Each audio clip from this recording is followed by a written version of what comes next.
can do it in a religious way, in the horizontal way. You can try to do it in the mystical way, in the vertical way. And that, of course, means that the fulfillment of Wazifa is, very often people interpret the Wazifa as a prayer, an additional prayer, an appeal to God. And that's perfectly legitimate if it gives the people their own fulfillment. But at the same time, there should be that awareness in mysticism that that element of the Wazifa, which is a name of God, one of the Asma al-Husna, one of the most beautiful names of God, which inherently has a sparkle of that immanence in the life of your soul. In other words, being your own essence. That means to say that your sense of existence, your sense of being, is, for the time that you do this practice, fully focused on that element, that the reality of your being, when we are doing the Zikr, is the identification with that divine name which the Zikr expresses.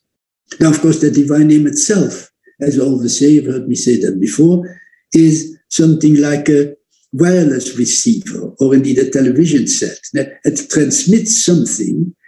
It's not in itself that very thing, but it is something which transmits, something which symbolizes something.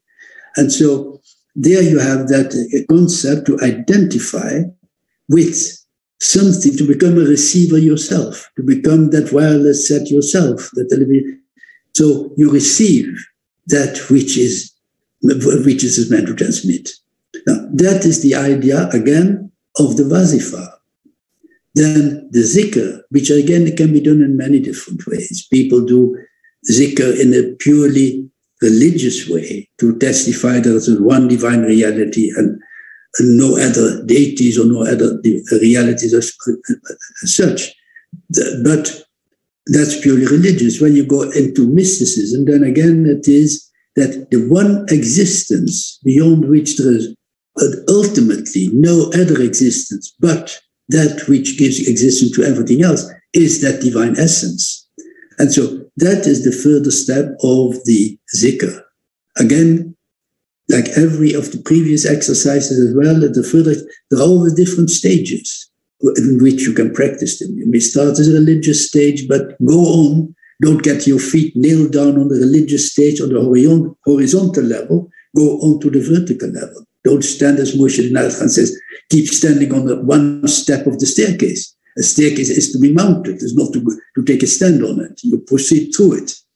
And so there again, that's Zikr, and its ultimate reality, and what is what we aim at in mysticism, is precisely that denial of everything else but the Zat Ilahi, the divine essence, no longer through, as I say, the wireless set of the divine name, or no longer but that stage of the Wazifa, but beyond the divine names is the divine essence. That's one of the essential concepts in mysticism, beyond the attributes of God by which we can typify, characterize God in a particular aspect corresponding to our particular need.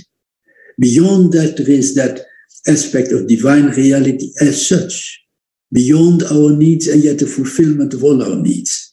And so that is the way one has to grow into this concept of the Zikr. La ilaha illallah, nothing exists really except that ultimate divine impulse, which is the essence of everything that exists. And therefore, the fulfillment of everything that exists is to re-establish that link, to realize that basic unity and that essential being, which at the same time is the immortal being inherent in every human being and in everything that lives. So